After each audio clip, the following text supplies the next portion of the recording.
Quem aqui crê no poder de Deus? Vou perguntar de novo.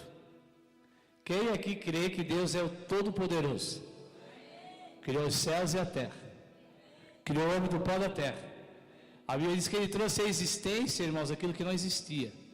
Eu sei que é difícil compreender essas coisas. O homem traz à existência a caneta de coisas que existem, né? Ele tira da natureza. A Bíblia diz que o nosso Deus trouxe à existência aquilo que não existia.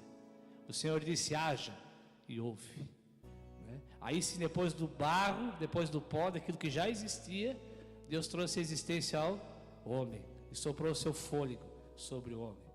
Nós vamos falar um pouquinho nessa manhã sobre o poder de Deus. Vai ficar fácil, já facilitou um pouco a minha vida pregar nessa manhã, porque todos aqui creem, né? Creem no poder de Deus.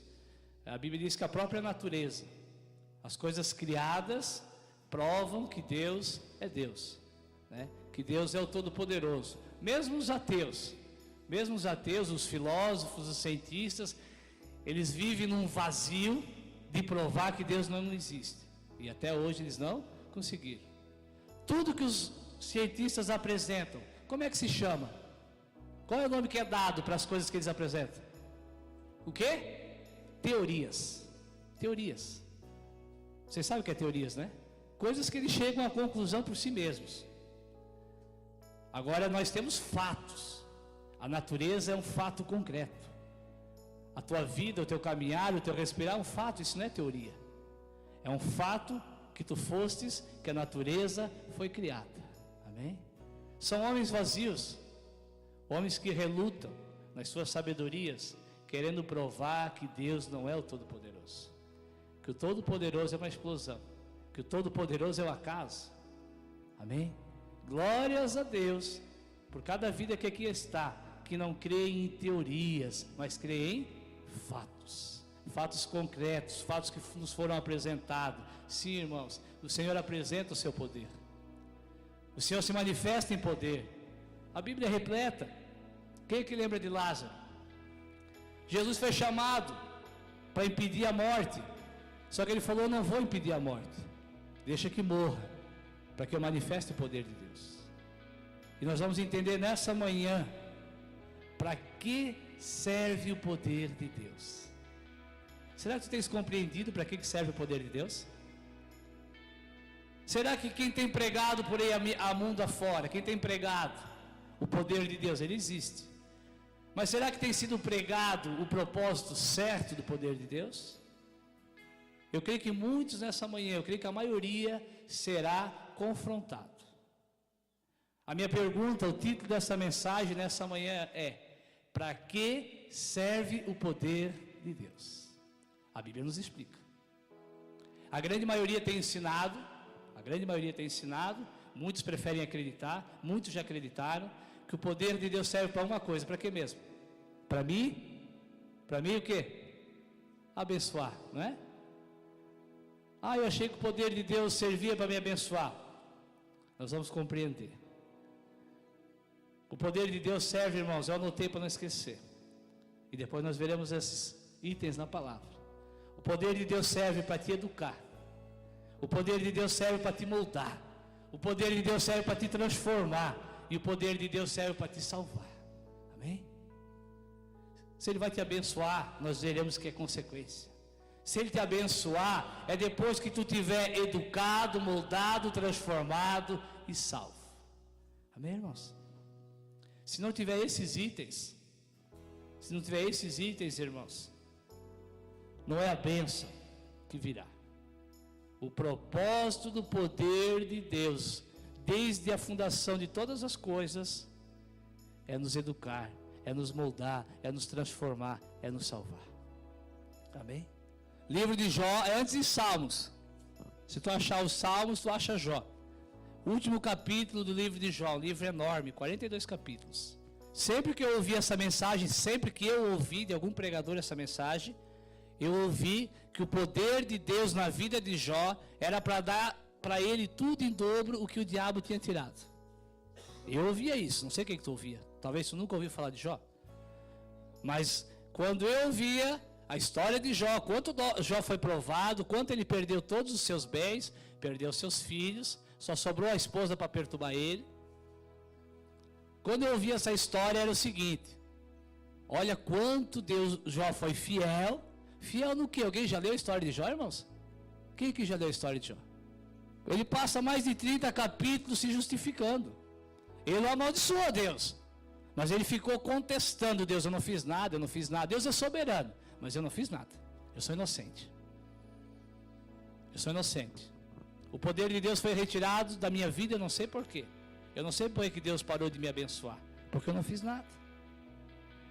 Mas o poder de Deus, irmãos, não servia para abençoar Jó. O poder de Deus servia para educar Jó, para moldar Jó, para transformar Jó. E Jó alcançou esse benefício, irmãos. Amém? No capítulo 42, no último capítulo do livro de Jó, diz assim, ó: então respondeu Jó ao Senhor e disse: sim, irmãos, sim, é possível falar com Deus. É possível ouvir Deus. Se Deus está falando comigo desde ontem à noite, se Deus passou a intercessão e a adoração inteirinha falando comigo, irmãos, é porque Ele deseja falar contigo. Amém? Creia nessa manhã que Deus fala através de homens, que Deus fala através de uma mula, que fala até através de homens que foram chamados para um propósito, mas se perdem pelo caminho. Creia, irmãos, que Deus usa profetas e, acima de tudo, aquilo que é inegociável, Ele usa a sua palavra. Creia nessa manhã, irmãos. E Jó, na sua conversa com Deus, ele fala: bem sei, agora no capítulo 42, depois de tudo que me aconteceu, bem sei eu que tu tudo podes, e nenhum dos teus pensamentos podem ser impedidos. Quem é aquele que diz tu? Quem é aquele, dizes tu, que sem conhecimento, que sem compreender, encobre o conselho? Por isso, olha o que Jó diz, irmãos: por isso eu falei do que eu não entendia, coisas que para mim eram maravilhosíssimas e que eu não compreendia. Versículo 4: escuta-me, pois, e eu falarei, e te perguntarei, e tu ensina-me. Amém? Lá no capítulo 1, irmãos, diz que Jó era um cara bom. Alguém aqui conhece uma pessoa boa? Quem aqui conhece pessoa boa? Aquelas pessoas boas, íntegras, retas, temente a Deus, se desviam do mal, só que ainda assim vão para o inferno. Sabe por quê? Porque ainda não compreende o conselho de Deus. Quem aqui arrisca citar quem é o conselho de Deus? Qual é o conselho de Deus para a humanidade? Qual é o conselho de Deus? Qual é o nome? É só um nome: Jesus. O mistério da vontade de Deus, o conselho de Deus, porque todo aquele que nele crê não irá para o inferno, mas terá vida eterna. Esse é o conselho de Deus. Só que a Bíblia diz também que se não for pelo Espírito, ninguém pode declarar Jesus Cristo é o Senhor. Amém, irmãos? O poder de Deus se manifestou entre os homens, para nos ensinar, para nos educar, para nos moldar e para nos salvar. Lá no capítulo 1 diz que Jó era um cara legal, temente a Deus, se desviava, fazia sacrifício já antecipado, já agradecia a bênção antes dela vir, pedia para livrar do mal, mas ainda assim existia o que existe dentro de todo homem, irmãos: a autojustificação. Ainda assim existia dentro de Jó um resquício, uma fagulha de orgulho. Ele temia o Senhor, temia. Ele contemplava o poder de Deus, contemplava, mas ele não entendia o poder de Deus. Jó nunca tinha conversado com Deus face a face. Amém? Aqui no capítulo 2 ele fala depois de tudo que aconteceu. Já no capítulo 1, irmãos, a Bíblia diz que Satanás se apresenta diante de Deus para prestar contas. E Deus incita ele. E Deus fala: Satanás, estás vendo meu servo Jó? Satanás diz: estou vendo. E Deus vai instigando ele, irmãos. Sabe por quê, irmãos? Porque aqui diz assim, ó: para mim as coisas eram maravilhosíssimas e eu não compreendia. Nós não compreendemos muitas vezes. E aqui Jó chega à conclusão que nenhum dos pensamentos de Deus pode ser o quê? Frustrados. O propósito de Deus, irmãos, era demonstrar o seu poder na vida de Jó, para que Jó chegasse no final de tudo transformado, salvo, vendo com os seus olhos. Aqui ele fala: com os meus ouvidos eu ouvia falar de ti, Senhor, mas agora os meus olhos te contemplam. Amém, irmãos? Satanás mal sabia que ele estava agindo segundo a vontade de Deus para a vida de Jó. Eu sei que talvez estamos começando muito rápido. Tu vai dizer: então me vem males? Deus permite Satanás me tocar? Permite Satanás abrir a boca como um leão para que eu veja o poder de Deus? Sim. Sim. Amém, irmãos? Porque o poder de Deus não é para te abençoar. O poder de Deus é para te salvar. Amém, irmãos? E a única coisa que Satanás pode fazer é tocar. Deus falou para ele: pode tocar, mas não mata. Não mata. Amém, irmãos? Estamos começando a compreender? Eu espero que a gente saia daqui com a mesma conclusão de Jó. Senhor, eu reconheço que são coisas muito maravilhosas. Eu sei, Senhor, que é difícil aceitar que eu sou mau e vou para o inferno, se eu não aceitar o teu conselho de aceitar Jesus como meu único e suficiente Salvador. Abre agora, volta um pouquinho no capítulo 34 de Jó. Eu escolhi poucas passagens, são 42 capítulos. Se tu for curioso, leia em casa o livro de Jó. É maravilhoso. Jó 34 e 35. E Jó começa todo aquele sofrimento dele, ele perde. Primeiro ele fica doente. Primeiro ele perde seus bens, perde seus filhos. Fica doente. Se coça com um caco de telha. Sua esposa o incita a amaldiçoar Deus e morrer. Mas o propósito de Deus era matar ele? Não. Então os planos de Deus não podem ser frustrados. Deus não permitiu que Jó o amaldiçoasse. E daí vem 3 enviados, né? Vem 3 enviados, 3 amigos seus, que começam a confrontar Jó, né? Qual é o propósito de Deus mesmo? Nos educar. Então quem enviou esses 3 amigos, entre aspas? Se tu ler a história, eles ficaram afligindo Jó. Eles ficaram acusando Jó. Mas qual é a resposta de Jó diante deles? Eu sou bom, eu sou justo, eu não estou compreendendo nada, eu não vou amaldiçoar Deus, mas essas coisas que estão acontecendo aqui eu não entendo. Poxa, sou reto, sou temente, creio em Deus e perdi tudo. Creio em Deus e estou doente. Creio em Deus e eu não sei, as coisas estão dando tudo errado. E os 3 instigando Jó. Porque qual era a resposta que Deus queria, irmãos? Qual era a resposta, será? A do capítulo 42. O Senhor está no controle de todas as coisas. O Senhor deve estar querendo se revelar para mim de uma maneira diferente. Eu sou um pecador miserável. No decorrer dos capítulos ele vai chegar a essa conclusão, irmãos. Amém? E aqui aparece uma 4ª figura. Chega um outro homem que confronta os amigos de Jó e confronta a loucura de Jó. Alguém que conhecia Deus. Alguém que diz assim: eu vou revelar para vocês a sabedoria de Deus. A sabedoria de Deus é que Ele é soberano, que Ele faz o que Ele quer, quando Ele quer, com quem Ele quer. Versículo 34, 35. Jó, olha a conclusão que esse jovem chega. Jó falou sem ciência, sem compreender, sem entender Deus. E nas suas palavras faltou prudência. Pai meu, provado, presta atenção, versículo 36. Pai meu, provado, testado, educado, moldado, transformado, seja Jó até o fim, pelas suas respostas próprias de homens malignos. Porque ao seu pecado acrescenta a transgressão. Entre nós bate as palmas e multiplica contra Deus as suas razões. Será que não tinha nada a ser transformado na vida de Jó, irmãos? Se nós lermos só o capítulo 1, pode ser que fique contraditório. Jó era um homem reto, temente a Deus e se desviava do mal. Mas Jó, quando confrontado, começou a pecar em palavras e em autojustificação. Amém? Será que nunca fizemos isso? Seja já crente ou não crente, seja batizado ou não batizado. Quantas vezes nós questionamos, irmãos, as coisas que Deus permite ao nosso redor, ou as coisas que Deus envia para as nossas vidas? Quantas vezes? Amém? Vamos ser sábios. Vamos ouvir o conselho dos sábios. Vamos ouvir o conselho daqueles que creem e obedecem e entendem a palavra de Deus. Esse jovem entendia.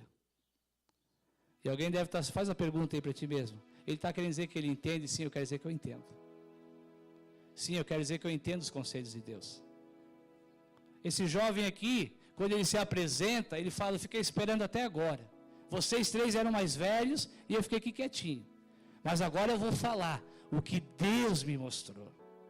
Em nenhum momento ele se exalta. Em nenhum momento ele se acha melhor. Mas uma coisa ele tinha, irmãos, a inspiração de Deus para revelar a vontade de Deus. E eu vou continuar orando para que o Senhor te prove até o fim. Amém? Eu vou continuar orando igual Jesus. Pai, não tire eles do mal, não tire eles do mundo, mas livre eles do mal. Não tire eles do mundo, mas livre eles do mal. O mal, irmãos, o mal não é o que nos acontece. O mal é cedermos. Se Jesus falou, não tire eles do mal, porque no mundo tereis aflições. Se Jesus diz, não tire eles do mal, o que Jesus está falando? Pai, eu não estou pedindo que não aconteçam coisas ruins. Eu estou te pedindo, Pai, que eles não cedam. Eu estou pedindo, Pai, que eles não se rendam às trevas. Eu estou pedindo, Pai, que eles não caiam numa autojustificação, numa autossalvação. Eu estou pedindo, Pai, que diante das adversidades, eles lembrem que há um Deus que tudo pode. Amém, irmãos? Deus quer nos levar para o céu, irmãos. Deus quer nos salvar. E Ele vai aproveitar e Ele vai criar, sim, situações adversas, para que o poder dEle nos transforme, nos eduque, nos salve. Amém, irmãos? Será que temos sido loucos nas nossas palavras, como Jó?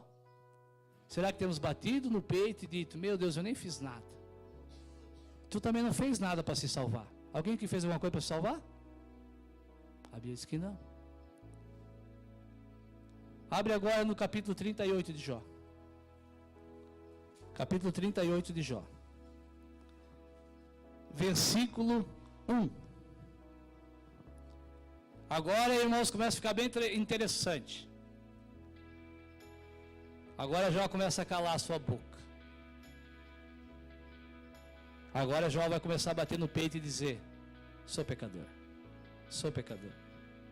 Depois disso, depois de tudo que aconteceu, depois dos conselhos desse jovem, depois disso o Senhor respondeu a Jó, o próprio Deus, deu um redemoinho e disse, quem é este que escurece o conselho com palavras sem conhecimento? Agora, cinja os teus lombos como homem e pergunta-te-ei e tu responde-me. Deus vai fazer uma pergunta, vai fazer várias perguntas para Jó, eu vou ler só uma. Versículo 4. Onde estavas tu, Jó, quando eu fundava a terra? Faze-me saber se tu tens inteligência. Amém? Em outras palavras, irmãos, para que fique bem claro, Deus fala nessa manhã, quem somos nós para questionar Deus? Amém? Quem somos nós para questionar a cruz de Cristo? Quem somos nós, irmãos, para questionar? É só crer, é só crer. Pare de questionar. É só me batizar em águas e eu recebo o Espírito Santo? É só. É só eu abandonar minha velha vida e começar a andar em novidade de vida? É só. Esse é o conselho de Deus, irmãos. O conselho de Deus é Jesus, o Cristo, o Salvador, o ungido, o Messias, aquele que pagou o preço pelo teu e pelo meu pecado. Amém, irmãos? Mas Deus, eu estou ouvindo os teus conselhos como Jó ouviu do jovem, e ele não ficou convencido, eu sei que não. Mas eu creio que nessa manhã, além da minha voz, tu vai ouvir a voz de Deus, te convencendo. Porque a Bíblia diz que ninguém pode dizer que Jesus é o Senhor, senão pelo Espírito. Lá foi em Redemoinho, irmãos. Aqui vai ser na tua mente, aqui vai ser no teu coração. Amém? Esteja preparado. Capítulo 40 de Jó, versículo 1. Jó 40, versículo 1. Jó 40, versículo 1. Respondeu mais o Senhor a Jó e disse: porventura, o contender, o lutar contra o Todo-Poderoso é ensinar? Quem assim arguir a Deus, que responda a estas coisas. Então Jó respondeu ao Senhor e disse, presta atenção, versículo 4. Eis que eu sou o quê? Vil, indigno, pecador, mau. Tu não vai encontrar isso antes dele ser confrontado, irmãos, pelo poder de Deus. Foi preciso ser criada toda uma situação. Foi preciso sim as trevas tocarem em Jó, assim como ele tem tocado na tua vida, assim como ele tocou na minha por muitos anos, para que eu pudesse contemplar que existe um Deus que preenche todo o vazio que Satanás colocava dentro de mim, irmãos. Amém? Há um momento que nós precisamos, irmãos, bater no peito de uma forma diferente. Jó batia no peito, leia o livro, e dizia para os seus amigos, eu não fiz nada. Tudo bem, eu aceito a vontade de Deus, eu aceito. Ele não blasfemava, mas ele batia no peito e dizia, eu não fiz nada. Eu não fiz nada. Eu sou íntegro e temente a Deus. Mas conforme, irmãos, a manifestação do poder de Deus, conforme Deus se revelando como Deus Criador, dizendo, onde tu estavas quando eu criei todas as coisas? Quando Deus fala para ele, vais continuar não entendendo ou argumentando com a forma que eu ajo? O que Jó faz, irmãos? Ele bate no peito e diz, eis que eu sou vil. E te responderia eu? A minha mão ponho na minha boca. Amém, irmãos? Sabe qual é a vontade de Deus? Que toda boca se cale. Não se calar para declarar o Salvador. Se cale no sentido, irmãos, de que nós reconheçamos que nós precisamos do poder de Deus para nos transformar. Amém? Nós não temos mais tempo a perder, irmãos. Nós não temos mais tempo para correr atrás de bênção, de poder de Deus para nos dar isso, para nos dar aquilo, para nos abençoar. Usufrua, começa a usufruir do poder de Deus nessa manhã, para que Ele venha transformar a tua vida por completo. Para que Ele venha te educar, segundo os propósitos dEle, que são eternos. Para que Ele use o poder dEle nessa manhã, para te convencer que os conselhos dEle são bons. Como diz em Isaías, se não me engano, no 54, os caminhos do Senhor são o quê? Mais altos que os nossos. E os seus pensamentos são melhores do que os nossos. Assim diz o Senhor. Era para Jó, irmãos. É para nós. Mas eu creio que o Senhor tem se revelado. O Senhor tem mostrado o seu poder. O Senhor teve poder para te convencer de sair da cama cedo e vir até aqui, adorá-lo, ouvi-lo, ter a oportunidade de não ser mais escravo do medo. 1 João diz que o que é que lança fora todo medo? Qual é o item que lança fora todo medo? O verdadeiro amor. Tu precisa nessa manhã se sentir verdadeiramente amado por Deus. Só que tem uma coisa, sem merecer. Aí todo medo vai ser lançado fora. O medo de não casar, o medo de não ficar rico, o medo de não ir para o céu, o medo de não agradar as pessoas, o medo de não ser agradável, o medo de não ser compreendido, o medo de não ser correspondido, o medo de não conseguir pregar, não conseguir cantar, não conseguir ganhar almas. O verdadeiro amor, esse que foi revelado para Jó, irmãos. Em nenhum momento Deus queria matar Jó e Ele não matou. O poder de Deus não é para nos matar. O poder de Deus, irmãos, é para nos salvar. É para se revelar como Deus sobre a vida daqueles que Ele elegeu, que Ele escolheu. Eu também não entendo isso. Eu também não entendo, mas eu aceito. Quem somos nós para não entender, irmãos? Uma vez eu preguei aqui nesse lugar. E os olhares diziam para mim, eu não concordo, isso aí eu não entendo. Eu preguei aqui que aqueles que Deus não elegeu, não vão ouvir a voz de Deus. E vão para o inferno. Ai, que injustiça. Injustiça? Foi tu que deu teu filho na cruz para salvar quem ele queria? Foi ou nós? Fomos nós. Fomos nós que criamos um conselho de salvação, segundo os preceitos de justiça de Deus. Vamos começar a atentar para os conselhos de Deus, irmãos. E tu que está aí sentado, e eu que estou aqui falando, somos privilegiados, assim como Jó. De dizer, Senhor, eu me abomino no pó, sou vil e sou pecador. E Deus fala, me responda quem tu és, e Ele fala, só vou fazer uma coisa, eu vou colocar a mão sobre a minha boca, para que eu fique quieto, para que eu pare de me argumentar. Irmãos, como eu me contemplo com pessoas que se argumentam, como eu me contemplo com pessoas que ficavam, igual Jó, até no capítulo 38, dizendo, eu não fiz nada, é ele, é ela, é o diabo. Irmãos, tenha maturidade. O diabo é o agente de Deus para te abençoar. Meu Deus, o irmão está pregando heresia. Eu vou tentar explicar. O diabo é o agente de Deus para te abençoar. Jó foi abençoado? E eu não estou falando bênçãos. Eu estou falando dessa bênção, dizer, eu sou um vil pecador. Se cumpriu ou não se cumpriu o poder de Deus na vida dele? Sim ou não? Quem foi o agente na vida de Jó? Quem? Vai no capítulo 1 em casa. O diabo. Deus falou, vai lá e toca nele. Toca tudo nas coisas dele, toca nele. Só não mata ele. Porque eu tenho o controle. Amém, irmãos? O diabo é o agente de Deus na tua vida. Desde que tu não caia nas ciladas dele. Amém? Mais uma prova para ti, capítulo 1 do livro de Tiago. Tiago diz assim, meus irmãos, meus amados irmãos, tenho por motivo de tristeza ser perseguido, ser tentado pelo diabo.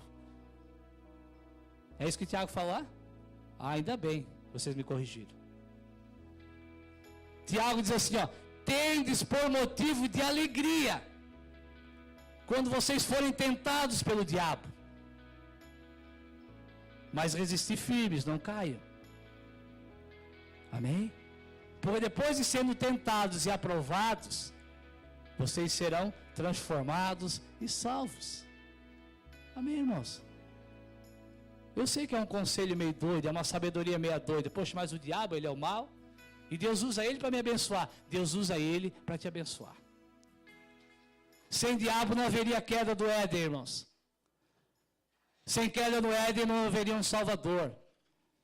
Amém? Tem uma música muito linda do Cirilo que ele canta. Ainda que nós não tivéssemos sido expulsos do Éden, Jesus seria o nosso o quê? Senhor. Mas agora ele não é só o teu Senhor, ele é também o teu Salvador. Como é bom ter um Salvador, irmãos.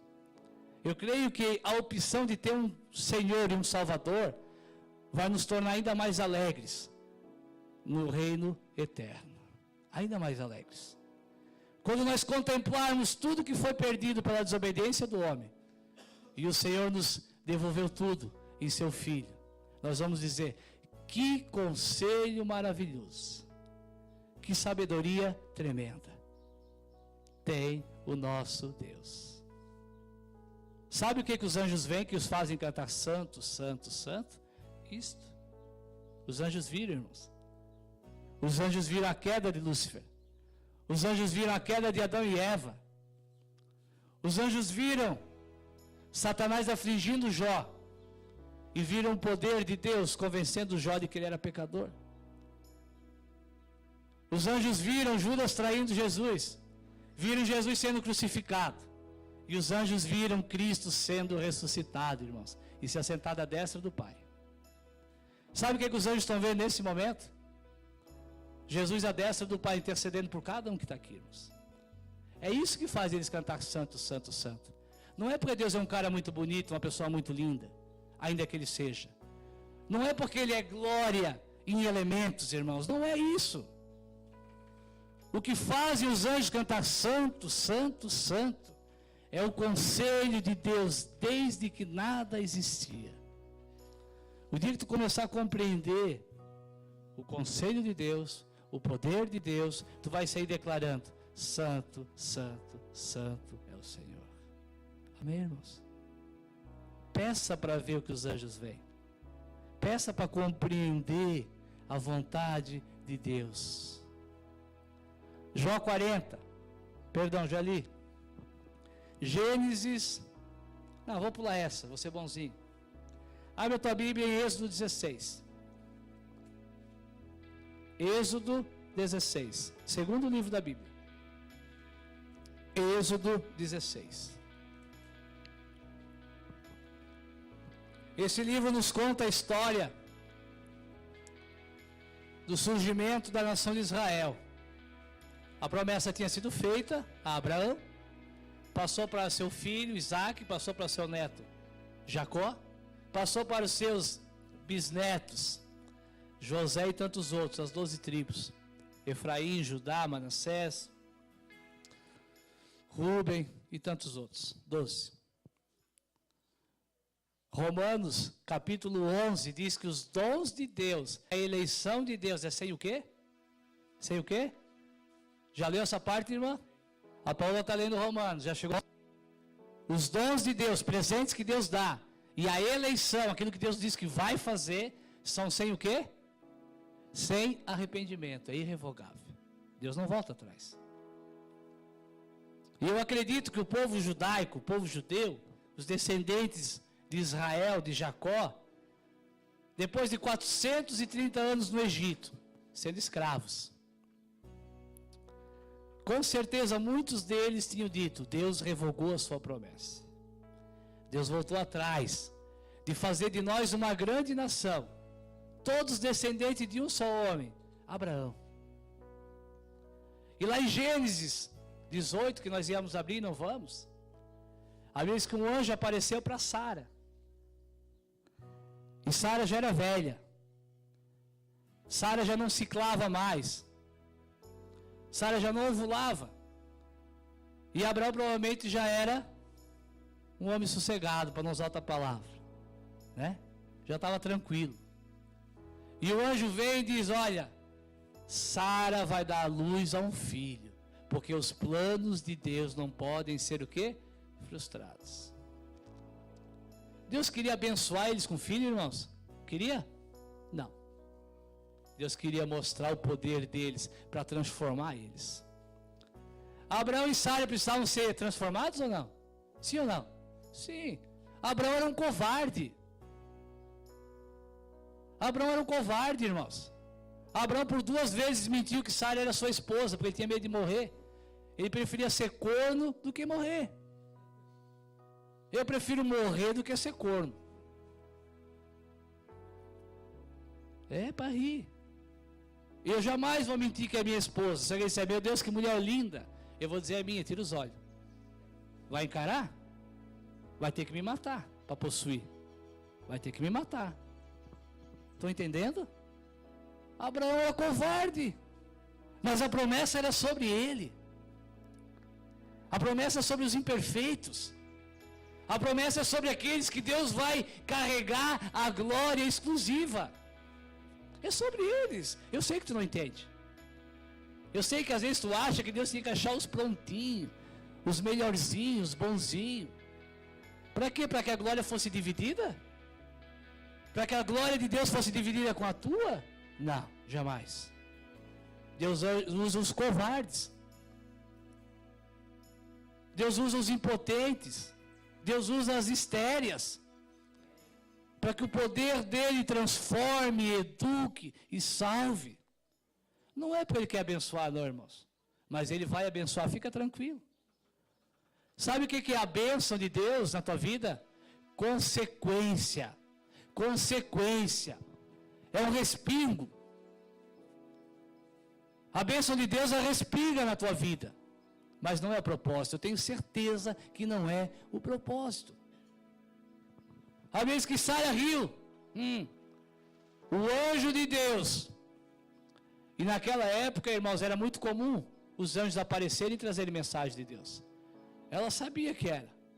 Eles receberam aqueles anjos com honraria. Eles falaram: fiquem, vamos preparar algo. Eles sabiam que era da parte de Deus, mas ainda eram incrédulos, ainda eram covardes. E a Bíblia diz que Sara riu. E sabe quem viu que ela tinha rido? Quem contemplou a risada dela de incredulidade? Quem? Quem? Deus. O diabo também. Mas ele já estava prestes a perder. Deus contemplou. E Deus falou: Sara riu, mas eu vou dar continuidade no meu plano. Ela falou: não ri não, Senhor. Ela falou: tu riu. Admita. Admita que tu tens duvidado, irmãos. Admita nessa manhã. Deus vai dando os próximos passos, vai, para que tu admita. Mas se tu ficar rindo até o fim, tu vai chorar. Se tu continuar rindo até o fim, tu vai chorar. Bem-aventurado aqueles que choram. Bem-aventurado aqueles que se humilham, assim como Jó, assim como Sara, assim como Abraão, que creram na promessa, irmãos. Mesmo ela sendo impossível. Mesmo ela sendo impossível. E Abraão tem um filho, sendo impotente, e sua esposa estéril. E o povo vai para o Egito. Piorou o negócio de novo. Pior do que ser estéril e pior do que ser impotente. O povo 430 anos escravo no deserto. Cultura escrava, mente escrava, atitudes escravas. O que o escravo faz mesmo? Se rende ao seu Senhor. O escravo só tem uma coisa na mente: ou eu obedeço aquele que me bate, ou eu vou apanhar mais.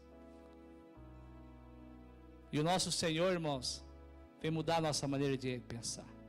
Se nós éramos escravos, mas o Senhor vem nos trazer vida, o Senhor vem nos libertar. O conselho de Deus para a nossa vida, irmãos, é que existe um libertador. Amém? Existe um libertador. Moisés foi a figura de Cristo.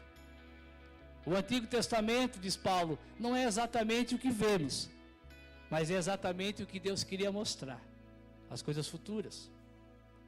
E Deus chama Moisés e diz: Moisés, te separei, te escolhi, não porque eu quero te abençoar, é porque eu tenho que continuar a minha promessa.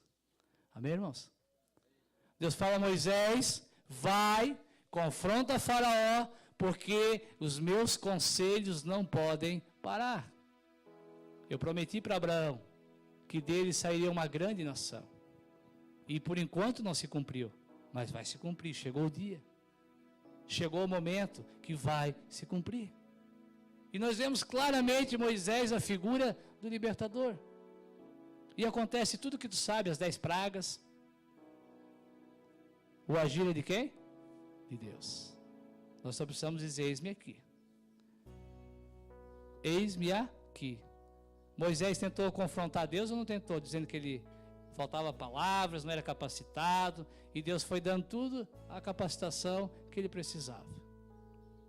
O povo sai do deserto. O povo sai do deserto. E a Bíblia diz que tinha 2 caminhos. Por qual caminho Deus levou eles, irmãos? Pelo mais difícil ou pelo mais impossível? Mais impossível. Um caminho era muito difícil. Eles tinham que enfrentar os outros povos. Eles teriam que lutar. Mas eles eram escravos. Provavelmente eles iam se render. Mas não era impossível. Eles podiam tentar lutar. Amém? Era muito difícil. Só que o outro caminho... Quem aqui já viu o mar se abrir?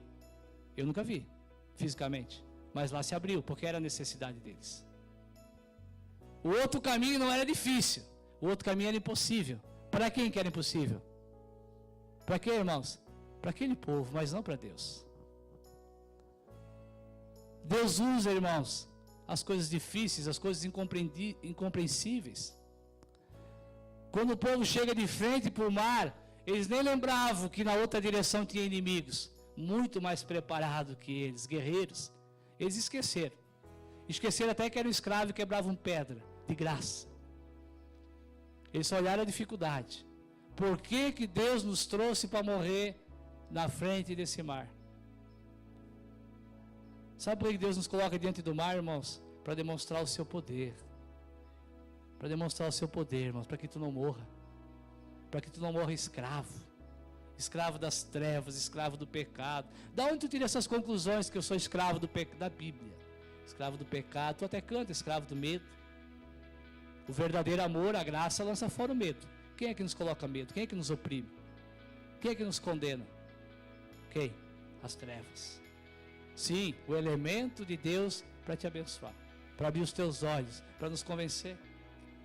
Versículo 16, o mar se abriu, o povo murmurou, assim como tu tens murmurado, o mar se abriu, o povo murmurou e o mar se abriu. Amém? Deus vai continuar se manifestando, mesmo que tu murmure, mesmo que tu não creia, Ele vai continuar tentando te convencer. Passa o mar, vão para o deserto. O que tem no deserto? Só lembrando mesmo. O que tem lá no deserto para fazer, irmãos? O que tem lá para comprar? Nada. O que tem lá para visitar, irmãos? O que tem de lazer no deserto? Nada. Porém lá tem algo muito precioso. Lá existe dependência de Deus, né? Foram para o deserto. Faltou água, porque não tem água no deserto, né? Muito raro quando se acha. Faltou água. O que o povo fez? Murmurou, reclamou. Deus queria matar a sede deles? Não. Deus queria mostrar o poder para transformar, para eles pararem de ser murmurador, para eles pararem de serem escravos, para eles começarem a crer que a hora que eles estivessem quase morrendo de sede, Deus ia mandar água. Será que o propósito, será que o poder de Deus, irmão, está sendo convencido que o poder de Deus é para nos educar? Por que Deus já não deu água no primeiro dia? Deus deixou eles perecer, terem uma sede. Por que Deus ficou lá quietinho? Até que eles tiveram uma atitude. Nós sempre teremos uma atitude. As circunstâncias que Deus vai gerando, porque Ele é soberano, não caiu uma sequer folha, não caiu um cabelo, se Deus não permitiu, se Deus não gerou. As coisas que Deus vai gerando, irmãos, vai gerando em nós duas atitudes: fé ou incredulidade, confissão ou autojustificação. As coisas que tem nos cercado, o que tem gerado na nossa vida, irmãos? Temos nos fechado ainda mais? Ou temos aberto nosso coração para pedir ajuda? Temos proclamado ainda mais forte que somos diferentes dos outros?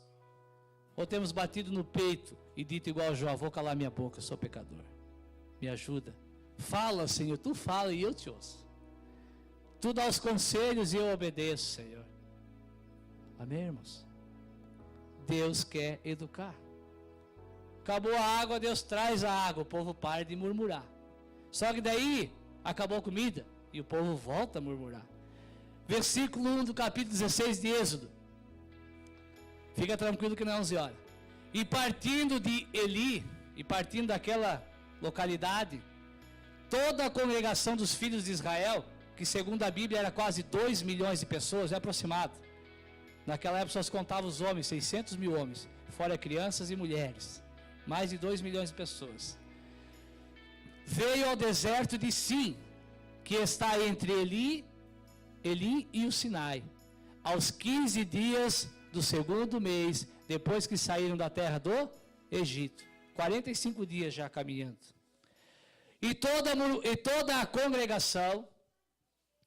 a congregação dos filhos de Israel murmuravam, reclamavam contra Moisés e contra Arão no deserto, porque eles não compreendiam a vontade de Deus ainda. E os filhos de Israel disseram: quem dera, melhor fosse que nós morresse por mão do Senhor na terra do Egito, quando estávamos sentados junto às panelas de carne, quando comíamos pão até fartar. Porque nos tendes tirado para esse deserto, para matardes de fome a toda esta multidão? Olha a conclusão que eles chegaram, irmãos. Eles eram escravos, 430 anos. A Bíblia diz que no comecinho, quando José ainda era vivo, aquele que governou sobre todo o Egito, não porque Deus queria abençoar ele, mas porque Deus queria se revelar para ele, para toda a nação, o povo começou a ser abençoado por Deus, começou a se multiplicar. E os faraós seguintes começaram a oprimir o povo e se transformaram em escravos. Matavam seus filhos, escravizavam seus filhos, escravizavam suas mulheres. Mas diante de uma única dificuldade, a qual Deus estava pronto para resolver, eles começaram a lembrar da única coisa boa, de alguns momentinhos que eles tinham no deserto. Provavelmente de vez em quando eles ficavam em volta das panelas de barro para comer algumas migalhas. Será que era servido banquetes no Egito? Será, irmãos? Quando eu começo, quando eu me lembro das coisas que eu experimentava lá no Egito, figura do mundo, quando eu fico lembrando dos prazeres carnais que eu tinha, e hoje eu tenho com a minha esposa, eu digo, hoje é banquete, aquilo era migalha. Aquilo era comida estragada, irmãos. Conseguiram compreender? Ah, foi um processo para eu ter esse banquete, foi um processo. E o nome desse processo se chama obediência. O nome desse processo se chama compreensão dos conselhos de Deus. Se chama bater no peito e dizer, eu não sei tratar minha esposa, me ensina, Senhor. Me ensina a confiar, me ensina a aprender. Me ensina a calar minha boca, de achar que eu estou certo. E pode ser outros exemplos. Não tinha comida, o povo lembrou da comida do deserto. Esqueceram que eram escravos, iam morrer escravos, oprimidos. Do Egito, perdão. Vamos nos contentar, irmãos. Vamos nos contentar com o plano de Deus para a nossa vida. Diga, Senhor, se eu estou aqui, e esse aqui que eu digo é a tua situação que tu se encontra. Diga, Senhor, se eu me encontro nessa situação, Senhor, é porque tu quer me educar, tu quer me moldar, tu quer me transformar. Então eis-me aqui, Senhor. Pare de murmurar, irmãos. Comece a clamar. Pare de reclamar que tu estás com fome. Comece a pedir para que Deus mande pão do céu, então. Pare de reclamar, irmãos, por favor. Comece a clamar. Amém? E o povo diz, olha, bem melhor seria ter morrido no deserto, do Egito. Bem melhor seria ter morrido no Egito. Muitas vezes, talvez não tenha aqui, já conversei com vários e vários crentes, muitas vezes os crentes chegam à loucura de dizer que eram mais felizes lá no Egito, lá na escravidão das trevas. Sabe por quê? Porque eles não compreendem o conselho de Deus. Eles acham que Jesus morreu na cruz para abençoar. Eles acham que Jesus morreu na cruz para afagar o nosso ego, os nossos desejos, as nossas prioridades. Amém, irmãos? Quem afagava o nosso ego era Satanás. Jesus veio dizer, quão pecador miserável eu sou. Tu és. Amém, irmãos? Jesus disse que ele não veio trazer paz, não. Ele veio trazer o que mesmo? O quê? Espada. Ele falou, eu não vim trazer paz. Eu vim trazer espada. Eu vim trazer confronto. Eu vim trazer clareza. Eu vim dividir o certo do errado. É para isso que eu vim. Jesus não veio trazer paz, irmãos. Está tudo certinho. Tudo certinho, continua assim. Morri na cruz. Está tudo certo. Eu vim trazer a paz. Eu morri na cruz e tu só fica aí sentadinho olhando a minha morte e a minha ressurreição. Jesus veio trazer espada, irmãos. Ele veio dividir os que são e os que não são, os que murmuram e os que clamam, os que acham que o poder de Deus é para fazer os teus desejos e os que acham que o poder de Deus é para se revelar como um Salvador na tua vida. Versículo 4. Moisés vai dar a resposta para o povo. Moisés vai dizer, não, Deus não quer matar vocês. Então disse o Senhor a Moisés. E Moisés vai falar para o povo. Então disse o Senhor a Moisés, eis que vos farei, presta atenção, não seja incrédulo, irmãos. Eis que farei chover pão do céu. Sim, pão físico, pão literal. Chovia todo dia, menos no sábado. Caía pão do céu, irmãos, todo dia, físico. Talvez você não acredita. Na minha vida já aconteceu várias vezes. Então disse o Senhor a Moisés: eis que farei chover pão do céu. E o povo, esse que está reclamando, mais uma vez contemplará o meu poder, porque eu quero que eles me obedeçam. Só por isso. E o povo sairá e colherá cada dia, todos os dias, a porção para cada dia. Para que eu veja, para que eu, o Senhor, veja se esse povo anda na minha lei ou não. Amém, irmãos? Para que serve o poder de Deus mesmo? Para quê, irmãos? Para matar a fome do povo? Não. O poder de Deus, irmãos, serve para educar, para disciplinar o seu povo. Sim ou não? Deus falou para Moisés: Moisés, fala para eles que eu não quero matar eles. Não quero matar eles. Eu permiti gerar a fome, a dificuldade. Porque sem fome não há necessidade. Tem necessidade? Se eles pudessem colher frutas em qualquer lugar, se eles tivessem ido direto para a terra prometida, direto para a terra que manava leite e mel, eles não tinham a oportunidade de murmurar contra Deus. Amém? E eles iam dizer: poxa vida, estamos aqui nessa terra boa, sabe por quê? É porque Deus tinha mesmo que dar, porque Ele prometeu que Ele ia dar, Ele tem que dar. Ele falou para Abraão: então está aqui, estamos aqui, somos parte, somos bênçãos, somos filhos, somos isso, somos aquilo, estamos aqui porque merecemos. Mas a mente era o quê? Escrava. Não tinha sido transformado. E a minha e a tua Bíblia diz, irmãos, que só vai entrar no céu aquele que tiver as suas vestes embranquecidas no sangue do Cordeiro. Amém? Só vai entrar no céu os transformados, os educados por Deus, aqueles que andam na lei do Senhor. Mesmo que tu estás vendo milagre após milagre, eles vão continuar acontecendo, mas milagre não te salva. Mesmo que tu sinta a presença de Deus, isso aí não te salva. O que vai te salvar é tu fechar tua boca e dizer: sou pecador, me ajuda, Senhor. Não entendo, Senhor, mas quero entender. Está difícil, Senhor, mas eu não vou desistir. Tu não és o culpado, Senhor. É eu que preciso ser transformado. Tu estás pronto e perfeito. Amém, irmãos? Permita que o poder de Deus se manifeste na tua vida. Deus falou: eu não quero matar, não. Tanto não quero matar de fome que vai começar a chover pão do céu. Deus sabia que não tinha comida no deserto, irmãos. Deus sabia. Deus não erra endereço. Deus sabe que tu não consegue.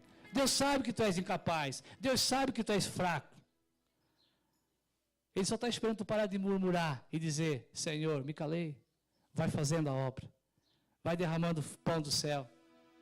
Eu me proponho todo dia de manhã, Senhor. Todo dia de manhã eu vou pegar a porção que tu me der. Todo dia de manhã eu vou me alimentar com aquilo que tu me der, que tu provê do céu. Todo dia de manhã, Senhor, eu vou gerar, vou permitir, Senhor, que tu geres em mim uma dependência plena, para que eu comece a usufruir do teu poder. Para a gente finalizar, vamos lá no Novo Testamento. Mas o que tu acha que mudou o agir de Deus? Mateus 19. Eu vou ler mais dois rapidinho. Mateus 19. Mateus 19. Só trazendo um pequeno esclarecimento, irmãos. Eu sei que alguns até me questionam às vezes que eu prego muito tempo. Eu não vou parar de pregar muito tempo. Tem lugar que prega 10 minutos. E não leve isso por ofensa, irmãos. De todo o meu coração, não leve por ofensa. Existem lugares que pregam 10 minutos. E eu não estou mentindo. Visita uma igreja evangélica. No casamento lá, o pai do Natan me procurou, ele falou: eu até vou em algumas igrejas, mas eles pregam 10, 15 minutos, e depois eles ficam meia hora pedindo dinheiro. Não sou eu que falei, foi ele. Pergunte para ele. Aqui nós aproveitamos a 1 hora que nós temos para pregar a palavra. Eu sei que às vezes nós não absorvemos 1 hora de informação, irmãos. Por isso que nós gravamos a palavra, para que tu possas ouvir 1, 2, 3, 4, 5 vezes. Amém, irmãos? Aquilo que Deus mostrar, nós vamos entregar. Amém? Então se segura só mais um pouquinho aí. Mateus 19.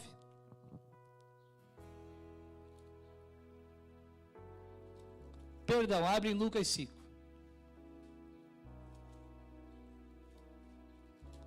A misericórdia triunfa sobre o juízo, irmãos. Amém? É que eu estou escolhendo alguns e eu vou eliminar. Deixa Mateus para lá. Mateus é a passagem do jovem rico, né? Que tenta se justificar diante de Jesus, dizendo: sou bom, faço isso, isso, isso. Jesus falou para ele: falta uma coisa. Vende tudo que tu tem e dá aos pobres. Ele falou: não vou. Jesus falou: então tá bom. Tchau. Não vem comigo. E daí Pedro diz: quem poderá se salvar? Né? Pedro fala para Jesus: mas se o rico, se ele que era bom, guardava a lei, fazia tudo, tinha a opção de ajudar os pobres com seu dinheiro, Pedro falou: ferrou para nós. Somos pecador e pobre. Essa é a conclusão de Pedro, irmãos. Aquele jovem rico, ele era bonzinho, ele era íntegro, ele era reto, ele guardava os mandamentos de Deus. Ele falou para Jesus: eu faço tudo isso, a lei de Deus. Jesus falta uma coisa, Jesus falou: falta tu reconhecer que tu és dependente de Deus. Vende tudo que tu tem e vem comigo. A Bíblia diz que ele ficou triste e não foi. E Pedro falou: ferrou para nós. Sou um pecador e pobre. Sabe qual é a resposta de Jesus para Pedro, irmãos? Aquilo, Pedro, aquilo que é impossível aos homens, não é impossível para Deus. Deus vai salvar os pecadores e os pobres. Amém? Deus vai te transformar, Pedro. Tu vai deixar de ser valentão e vai ser pacificador. Tu vai parar de cortar a orelha dos outros e vai se oferecer como ovelha. Amém? E aqui, em Lucas capítulo 5, versículo 2, nós vemos Jesus chamando Pedro. Como é que Jesus nos chama mesmo? Através de manifestação de poder. Através de milagres, sim. Mas não porque Ele quer nos abençoar, irmãos, mas porque Ele quer nos transformar. Lucas 5, versículo 2. E viu estar 2 barcos junto à praia do lago. E os pescadores, havendo descido deles, estavam lavando as suas redes, cansados e desanimados. Igualzinho tu se encontra muitas vezes. E entrando num dos barcos, que era de Simão Pedro, Jesus pediu que afastasse um pouquinho da terra. E assentando-se, ensinava do barco a multidão. Pedro, irmãos, pescador, pescando a noite inteira. Eu vejo o Abraão quando ele vai lá para a lagoa pescar, quando não pega nada ele volta desanimado, triste. Os irmãos ontem foram pescar no Pesca e Pague lá, devia ter muito peixe, eles pegaram muito. Voltaram animados, o Marcos voltou animado, pegou altas carpas lá. Se eles não tivessem pescado nada, eles iam vir tristes, desanimados. Né? Ninguém me ama. O dia não estava para peixe. Eu creio que era assim que Pedro estava, irmãos. Até se deparar com o poder, com o conselho de Deus, chamado Jesus o Cristo. Pescaram a noite toda, irmãos, não pegaram nada. Estavam lá lavando a rede, conformados com a situação. Né? Não rasgaram a rede, não jogaram a rede fora. Era só o que eles tinham. Se conformar com a situação. Estavam lavando as redes. E Jesus não erra endereço, tinha vários barcos. Jesus quis entrar no barco de quem, irmãos? De Pedro, aquele que era eleito por Deus. É no teu barco que Deus quer entrar. E se tu permitir, Ele vai. Pedro poderia ter negado ou não poderia? Pedro poderia dizer: olha, Senhor, estou cansado. Assim como muitos irmãos fazem. Estou cansado. Estou cansado para te atender agora, estou cansado dessa vida, estou cansado de ir mais uma vez até no mar, estou cansado de remar, estou cansado. Aí disse que Pedro não, irmãos. Pedro falou: entra aí. Jesus entrou no barco de Pedro, irmãos. Se retirou um pouquinho e começou a pregar. Sim, é a palavra. Nós temos que ouvir a palavra, né? Para sermos convencidos que Ele é o Senhor. Imagina o privilégio de Pedro, irmãos. A multidão ouvindo lá de fora e Pedro do lado de Jesus. Do ladinho. O barco era dele. Jesus estava no barco dele, emprestado por Ele. Amém? Nós temos que deixar, irmãos. O barco é nosso. A decisão é nossa. Jesus pede emprestado. Ele diz, posso? Posso usar? Posso entrar? Posso pregar aí dentro? Posso pregar aí dentro? Qual tem sido a nossa resposta? A de Pedro foi sim. E a partir do momento que nós dizemos, Senhor, pode falar. Pode falar. O Senhor fala, irmãos. Seja em palavras e seja em poder. Onde é que eu parei? A minha vontade é de não parar, me perdoe. Versículo 4. E quando acabou de pregar, e quando Jesus parou de falar, eu acredito que Jesus falava muito mais do que eu. Porque no Sermão das Montanhas, irmãos, ficou escuro. E quando eles viram, não tinha pão e nem água. Não tinha nada para comer. E os discípulos ficaram doidos. Vamos comprar onde? Jesus não precisa comprar, ele falou. Não precisa comprar. Aonde eu estou, ninguém morre de fome. O que tem para comer? Ah, tem alguns pãezinhos e alguns peixinhos. Ele falou, isso basta. Isso basta. Traz para cá. Vamos começar a viver, irmãos, o poder de Deus. Começa a acreditar que tu não vais morrer de fome. Tu está onde Deus quer que tu estejas. E quando Jesus acabou de falar, disse para Pedro, agora eu vou tratar contigo. Faça-te, lança-te, rema ao mar alto. Agora tu vai ver o poder. Tu ouviu a palavra, mas o reino de Deus não consiste em palavras, tu vai ver o poder. Lança-te ao mar alto e lança a tua rede para o quê? Pescar. Jesus era pescador? Jesus era pescador ou carpinteiro? Carpinteiro. Ele podia até entender de barco, mas não de pesca, irmãos. Pedro era pescador. Pedro sabia onde tinha peixe. Pedro sabia lançar a rede. Jesus não sabia lançar a rede. Mas Jesus sabia uma coisa, irmãos. E Jesus sabe uma coisa. Os conselhos de Deus. Amém? Jesus deu para Pedro o conselho de Deus. Jesus, depois de pregar, diz, Pedro, agora vai no mar, te lança ao mar e lança a tua rede. Essa mesma que tu não pegou nada a noite inteira. Só que agora tu vais pegar, porque o conselho é meu. Agora tu vai deixar de ser frustrado. Tu nem vai lavar a tua rede, nem vai colher os peixes no final. Tu vai querer abandonar tudo para continuar me ouvindo. Tu vai querer abandonar essa tua vida de pescador para andar comigo. Amém, irmãos? Versículo 5. O que faltava aqui? Jesus mandou ele ir. Faltava o que de Pedro? Irmãos, Jesus deu o conselho. Jesus falou, Pedro, vai até o mar alto e lança a rede. Falou, tu, Pedro, rema. Tu, Pedro, vai. Tu, Pedro, lança a rede. Aí tu vais ver. Faltava a resposta de Pedro. E olha o que Pedro fala. Respondendo, Pedro disse, mestre, havendo eu trabalhado toda a noite, não peguei nada.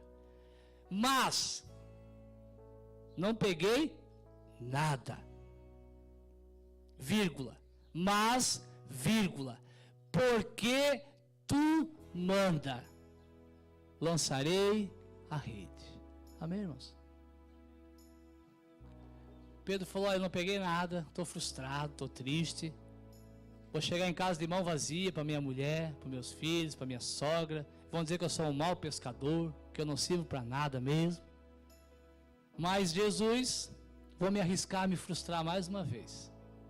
Porque tu estás mandando, eu vou lançar a rede. Porque tu estás mandando, eu vou decidir confiar. Eu vou decidir reconhecer que o que eu fiz até agora não prestou, não deu certo. Eu vou confiar em ti. Só que Pedro não parou na declaração, irmãos. Muitos de nós dizemos, tá, eu vou lançar, e não lança. Tá, eu vou fazer, mas não se colocam. A Bíblia continua contando a história. Pedro foi, Pedro lançou.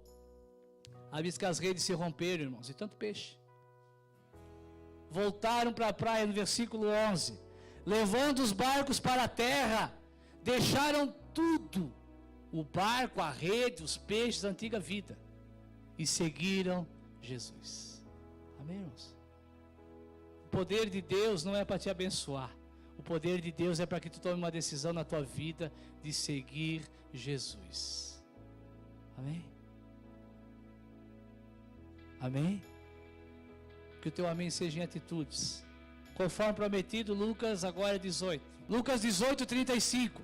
nos conta a história do cego de Jericó, um escravo do medo. Alguém que se escravizava, que dependia de esmola. Até ouvir falar que Jesus estava passando.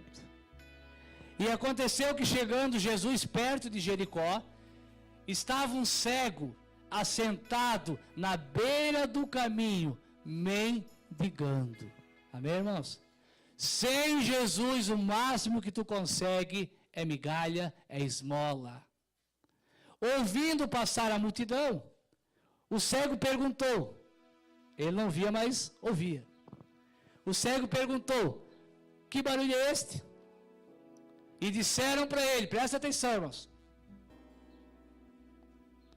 Esse barulho que estás ouvindo dentro de ti, irmãos, é Jesus. Creia nisso. Seja numa forma de estar alegre ou numa forma de estar incomodado. Essa palavra que tu estás ouvindo, irmãos, talvez tu nunca ouviu, é Jesus. Tenha a atitude desse cego. Ele era cego, ele não via. Às vezes somos, não vemos, não compreendemos. Mas Deus gera o barulho. Deus gera alguma coisa, Ele vai gerar. Seja curioso e pergunte: que barulho é esse? O que é isso que eu estou sentindo? Que pregação diferente é essa? A resposta que eu te dou é a mesma que deram para esse cego, irmãos. Disseram para o cego: é Jesus, o Nazareno, que passa. Amém, irmãos? É Jesus o Nazareno. É Jesus o profetizado por Isaías, por tantos. É Jesus aquele que viria como Cristo, como Salvador, que restauraria Israel. Então, tudo tem, irmãos, uma decisão a ser tomada. O cego poderia ter ficado quietinho e ter dito: meu Deus, me deixou cego até agora, eu também não quero mais nada também. Ah, é Jesus, como Ele foi injusto comigo. Ah, Jesus está aí. Ah, se Ele visse meu sofrimento, ele ia ver quanta injustiça sobre essa terra. Não foi essa atitude do cego, irmãos. O cego não se justificou, o cego não reclamou por ser cego. O cego agarrou a oportunidade que ele tinha. Olha o que ele fez, irmãos. Então o cego clamou. Clame nessa manhã, irmãos. O cego clamou dizendo: Jesus, filho de Davi, filho da promessa, o Salvador, tenha misericórdia de mim. Se compadeça da minha miséria, miserável homem que sou. E os que iam passando, repreendiam para que ele se calasse, para que ele não se clamasse, para que ele não clamasse. Mas ele clamava ainda mais alto: Jesus, filho de Davi, tenha misericórdia de mim.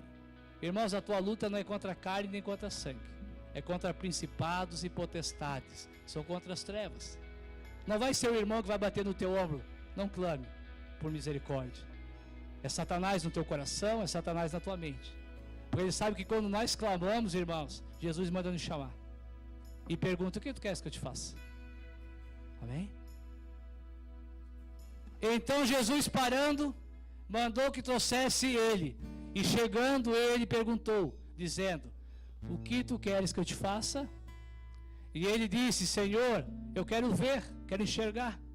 Jesus disse: vai, veja, a tua fé te salvou. Jesus não falou: a tua fé te curou, irmãos. Jesus falou isso? Jesus falou: veja, veja, experimente o poder de Deus, seja até abençoado como resquício, como respingo. Só que essa tua atitude de clamar a mim te salvou. Amém, irmãos? O poder de Deus é para salvar o pecador. A bênção a respingo, eu sou muito abençoado, graças a Deus. Mas eu tenho compreendido e quero te convencer que o poder de Deus é para te educar, para te transformar, para te salvar.